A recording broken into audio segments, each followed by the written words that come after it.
I think you really need a dedication to understand things, to solve things, to make it work. Because otherwise I'm afraid that at 5 o'clock in the afternoon, I would think, well, now I've done enough for humankind. You know, I should go home and eat something or sleep. But only when you are, I think, when you really want to know, when you're so fascinated by the virus or by a problem, only then you just forget about everything and you just continue. These pathogens are almost like living animals. They have proteins on their surface that have a job to do. They have to infect the host, they have to infect the human.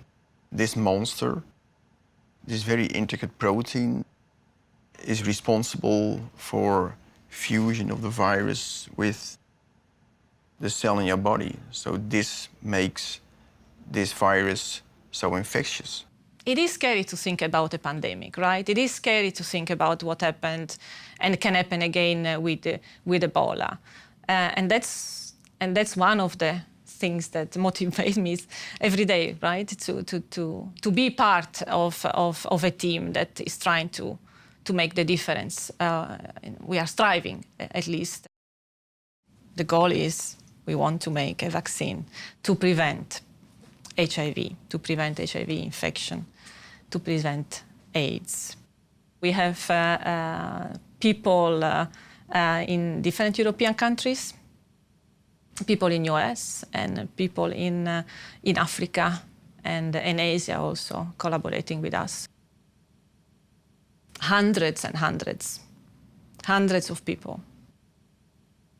Sometimes I am afraid. Things can go fast. Infectious diseases travel, they take the plane, they are everywhere. You really want to surprise, create a surprise so that it cannot be transmitted anymore. We need to be more smart than nature to beat it. You cannot think of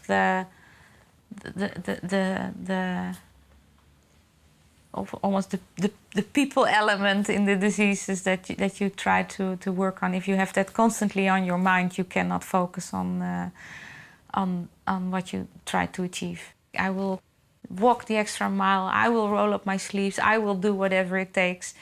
But in the lab, I still do that, but then my motivation is that I want to move the program forward. You know that if you work hard, it will happen. So that's something that is like self-motivating. And again, I mean, the feeling that you're really having an impact potentially, that's also why we all, I think, I mean, most of us do that job anyway. It's like you always have an unmet need and you feel like you will do something about it and have an impact. And for Ebola, it was even more striking because it was very much in the news and it's disease with a high lethality. So it makes it like even more, not more important, but more pressure a bit. So I definitely would like a better world.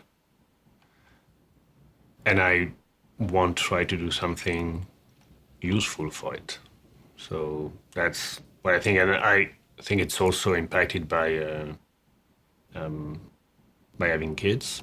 So more and more, that's something you want to give them something better at the end of the day.